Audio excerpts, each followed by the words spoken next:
yeah, man. I am going to hit you with these rapid fire. Wow, Okay. these rapid fire questions before we get into the big final finale question that, of course, everybody has to answer. Okay. But let's get into it.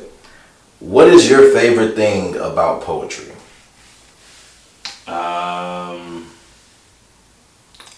Getting to select the words or phrases to describe how you're feeling in a moment or a memory.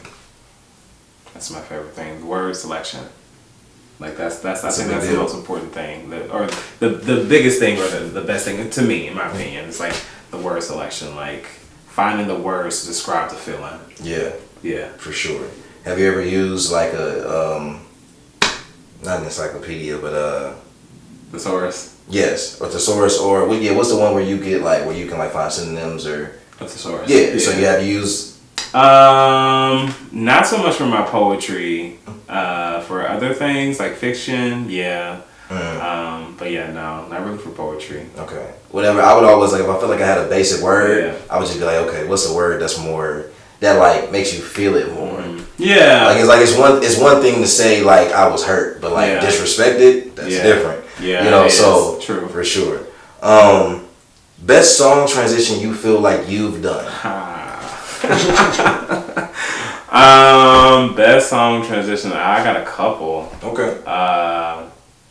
So I really love mixing Up by Cardi B into Damn by the Youngbloods and Lil Jon. That's a fire one. I love mixing What You Said by Zay Rashad into Like You by Bow Wow and Sierra. So like little, modern little throwback. Oh my gosh, there's so many. I love Key Glock Doe into Jobs by City Girls. That's a fire one too. I got so many. Listen, this can't be rapid fire. I'm gonna go through the list, but those are a few. So What do you feel like is the craziest one that you've heard that just had you like, Oh man, I gotta think about that one. You know what's crazy? It's like you'll hear DJs do like really crazy transitions, or you yourself might do a crazy transition, and then sometimes you're like, damn, what did I do? I mean, this is why DJs say like, listen, record your practice sets. You got to do that so you can. Man, I can't think of it off the top of my head. Skip. Come back to it. When did you believe or know that you were a good DJ? Like, when did you think that, like, of yourself, like, confidently? Yeah. Man, actually, I want to say recently, back in April, I was spending at an R&B night at my favorite club bar here in St. Louis. Shout out to Sophie's Artist Lounge. Like I said, I'm an R&B king at my core. Like, I'm open format, multi-genre DJ, so I play a little bit of everything. But I'm an R&B king in my heart. I'm a lover boy, for real.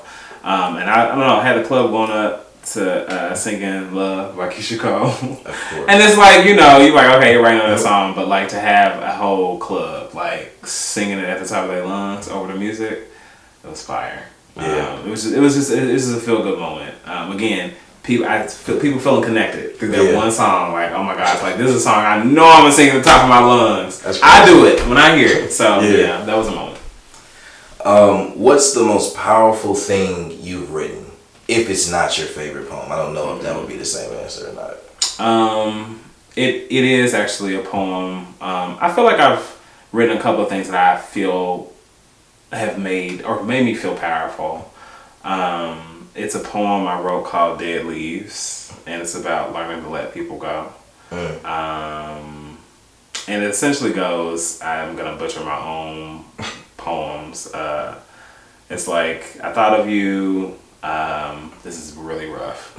For a moment I thought of you, but then I remembered that trees don't mourn dead leaves that fall to the ground. It sounds really kind of like choppy and weird saying that like that, but if you read it, it's really reflective. And I don't know, I read it, I was like, okay, Jeff, you might do a little something with that one. But it was really a poem to in my journey of learning how to let things go, let people go, let relationships, situationships go, is that like the goal is growth. We can't keep mourning these dead leaves that fall off the tree.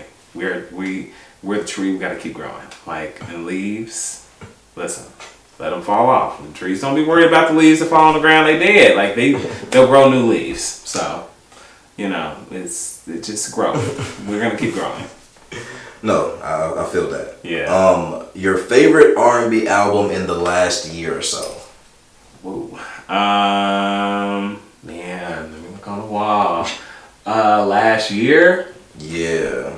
I love Summer Walker, Still Over It, last year or so. Yeah. That's just a straight up banger. Man, R&B. Oh my god, I just said I'm an R&B king, and I'm like going through like, well, what have I been listening to? But yeah, Summer Walker's album was really good.